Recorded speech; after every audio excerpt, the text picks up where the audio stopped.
Welcome, folks. Today we're going to take a look at a handful of Chinese rugs, mostly from the 17th to 19th centuries, so within the last 500 years. It'll span a couple different Chinese dynasties and a lot of different motifs. I've sort of selected a few that really stood out in the public domain collection at the Met. So these are items that you can go look at, much bigger pictures if you want. The Met makes things very accessible, which is wonderful, and bravo to them for their fantastic online collection. So let's hop right in. Here we have a 100 Antiques rug from the Qing Dynasty. It looks like we've got about a standard size, um, 83 by 51 inches. Yep, so it's about what you would expect for uh, sort of small rug, and really nicely looking details. I like the key pattern going around the outside is rather well done, and the orange just kind of adds something there, doesn't it? Um, the 100 Antiques pattern is very popular, sometimes known as the precious objects. And hey, we've got a old swastika right there, which of course is just uh, completely normal to find in old Chinese antiques.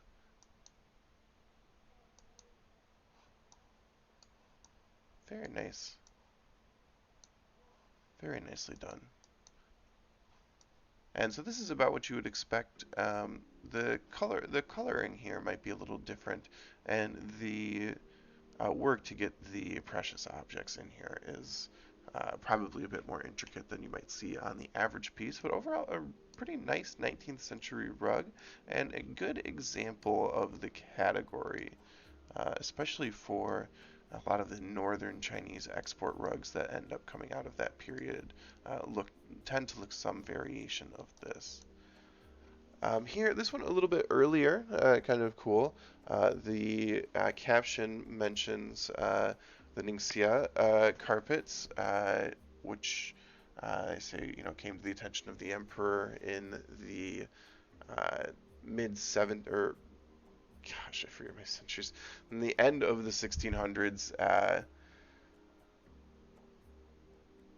and they ended up in the palace, which is kind of cool. And I'm not surprised. This is the sort of minimalist style, has a very palatial look, but that might actually be because of this period. And something that's interesting here is we uh, do also note that these geometric patterns are dragons, which is kind of cool. And I wanted to see that up close and take a closer look there, because that uh, now, of course, yes. So, uh, getting closer, you can see the detail that these are. That is actually pretty cool. And here we have the bats, which I thought this might have just been geometric forms, which of course they're bats. And then actually bats are on the edge, and it looks like maybe a little bit of fruit or a flower, and then a geometric patterning around the outside. This is a very, very pretty rug, in my opinion. And the sort of brown, blue, and brown with the touch of light blue works very well, I think. It works very well. So here, you've noticed probably so far, like I said, that I really do enjoy the sort of traditional northern Chinese style rug. But here we're getting into something that's a bit more interesting from the other side, from the west of China. We have a 18th, 19th century uh, rug with, I believe, more character representation in the center. We'll see in a second here. So we've got a pretty standard size, maybe a little bit larger. Um, Very cool. Let's take a look here.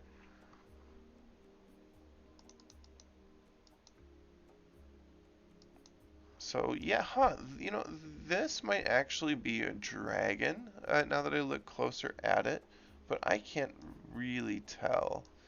Um, I mean, this looks like a little fire, uh, which fire and dragons would be really cool. And we've got rather busy geometric edge, which I think is very beautiful. This is a really interesting rug.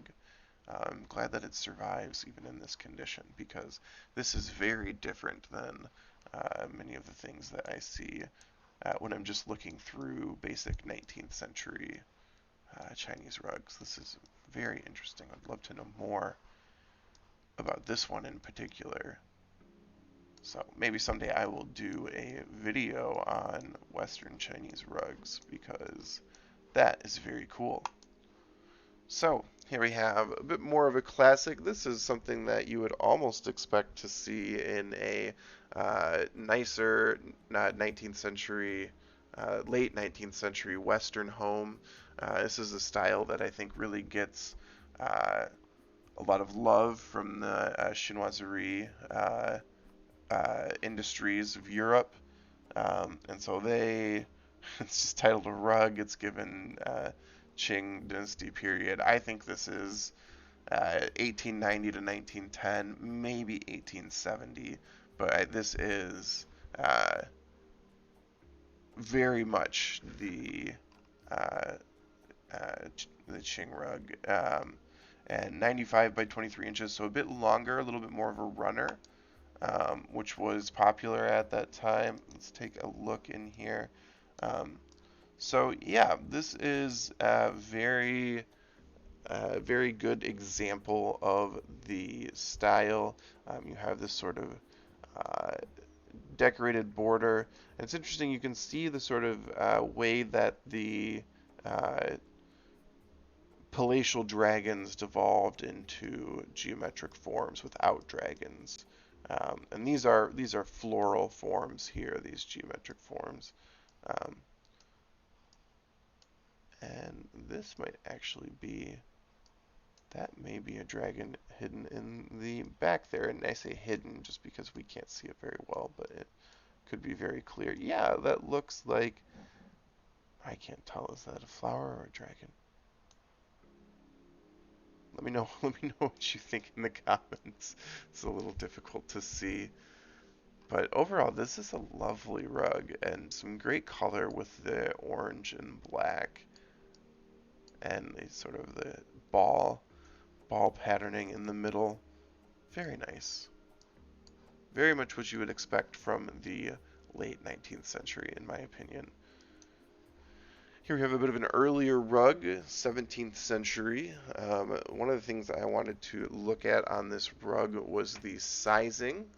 Chinese rugs of earlier times were made, I don't want to say they were made custom so much more as I think they were made in a lot more varied sizes than what we see today. And this one is actually 142 by 135 inches, so quite a large rug.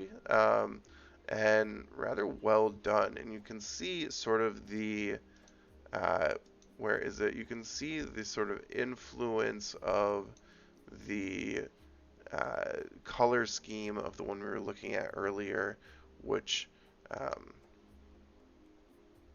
it's hard for me to make a lot of speculation between those two rugs other than, we're looking at a similar time period. The color scheme looks good in a similar way. And this is rather fetching, sort of mix of the minimalism we were seeing earlier was really extreme to a little bit more of a geometric deco with still just the three main colors. This might be a fourth color here, an additional blue. It might just be faded, but very well done. Busy without being too busy almost, especially when you consider the size that this is. This is almost 11 foot by 11 foot rug, so it's quite large. It's quite large. Very nice. Let's see if there's anything else down here. Gift in 1950 gives you an idea of how long it's been since so many of these things have been found in the wild. They're still out there, but this was given to the museum 71 years ago. I wonder where it is now. I wonder if they've deaccessioned it. Here we have a Kang Rug from the 17th century, continuing on with our sort of 17th century rugs. You see here we've got a good sort of focus instead on bringing out the artisanry of the rim, or the border edge, and instead the pattern repeats all the way through here, which is kind of interesting. Very much, I would say, a I would think, I would guess, I'm not going to guess because I'm actually really unsure um, of whether this is an adaptation of the Western style or if it is more in the Western style. But it's very interesting the more that I look at it. Initial view, I did not notice the bats that were stitched in to the patterning here. You do sort of get a bit of an aggressive swastika patterning around the outside. This is quite an interesting rug. I'm not sure what to say about it other than initial observations, and it appears that the Met Gallery doesn't have much to say about it either. So we will note that there do appear to be some blue colored bats in here, which makes me wonder if these were not an array of colors. Looks like we might have had red at one point. I would think that the red and the yellow in this photo might sort of blend together. If we've got blue, tan, red, and yellow, or just blue, tan, and red, I could see that. I don't know. It's quite an odd old rug. So I've got one more Kang rug that I thought was pretty cool to look at here. Here we're dating again to the 17th century. So we are finishing out on an old note. And you can see how there are elements that stay the same to most of these Chinese rugs, but then there are also aspects that vary tremendously. And it doesn't look it at first, but this is actually quite a busy rug. The color scheme blends it all together, but we have a rather busy geometric pattern here, even in, there we go, that's probably the best view of it. We have a really busy geometric pattern here in what appears to be this blank space, and then we have a really good scene that I can't see the entirety of, but I wonder, is this someone holding a sword, or an animal holding a sword, or it's hard to say. This looks like a tail. This also looks like a tail. Next we have a phoenix. We might have some mythical beasts here in the center, which is very cool. And then we have this patterning on the edge, which is stitched flowers. Very, very nicely done.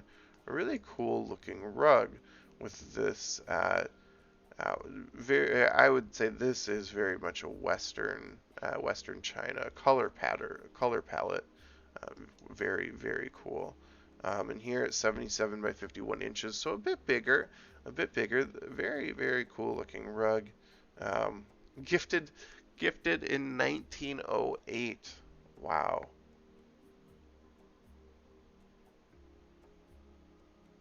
Very interesting.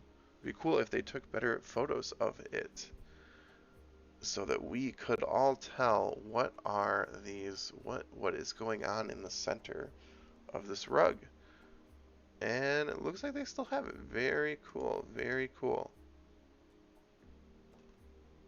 Alright, so well, that's going to wrap up our survey today. Thanks, folks, for dropping in.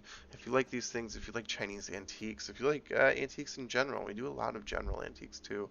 Go ahead and make sure to subscribe to the page, hit the like button to let YouTube know that these are good videos, etc. And yeah, thanks. Have a good one, folks.